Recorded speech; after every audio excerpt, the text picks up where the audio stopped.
అందరికీ నమస్కారం. మనం పాడ్కాస్ట్ చేయబోయే నెక్స్ట్ అతిథి డాక్టర్ కనకం తిరుపతి గారు. తెలంగాణ మలిదశ ఉద్యమంలో ఉస్మానియా యూనివర్సిటీ కేంద్రంగా ఒక సామాన్య విద్యార్థిగా తన ప్రస్థానం మొదలుపెట్టి 8 ఏళ్ల పాటు టీఆర్ఎస్వి రాష్ట్ర కార్యదర్శిగా బాధ్యతను నిర్వహించారు. కేసీఆర్ గారిపై ఉన్న వీరాభిమానంతో ఉద్యమ పోరాటాల్లో నిరంతరం ముందు వరుసలో నిలిచారు. ఆ క్రమంలోనే కేటీఆర్ గారు, హరీష్ రావు గారు, మధుసూదనాచారి గారు, బాల్క సుమన్ గారు, పిడమర్తి రవి గారు మరియు గండ్ర వెంకటరమణారెడ్డి గారు వంటి ఎందరో కీలక నాయకులతో మంచి పరిచయాలు ఏర్పరచుకున్నారు. ప్రస్తుతం అదే స్ఫూర్తితో చురుకైన రాజకీయాల్లోకి రావడానికి సిద్ధమవుతున్నారు. కేవలం రాజకీయాలే కాకుండా ఫార్మసీ, LLB చదివిన విద్యావంతుడిగా అసిస్టెంట్ ప్రొఫెసర్ గా పనిచేస్తూనే కరోనా కష్టకాలంలో నిరుపేదలకు సేవ చేసి మానవత్వాన్ని చాటుకున్నారు. అలాగే పేద పిల్లలకు ఆర్థిక సహాయం, కళాశాలల్లో అధిక ఫీజులకు వ్యతిరేకంగా పోరాడడం, ఈ సామాజిక సేవకు గుర్తింపుగా ఆయనకు గౌరవ డాక్టరేట్ మరియు పలు జాతీయ అవార్డులు కూడా ఆయన్ని వరించాయి. అయితే ఈ రోజు మన పాడ్కాస్ట్ విశేషం ఏంటంటే, మనం కేవలం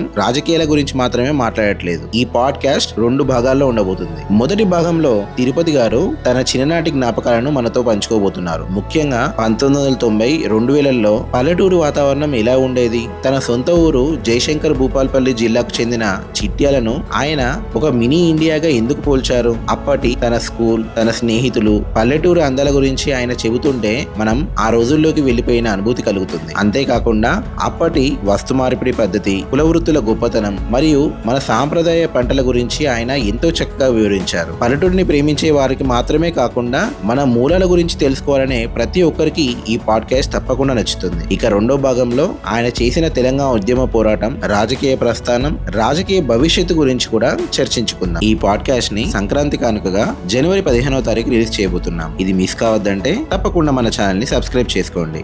థ్యాంక్ యూ.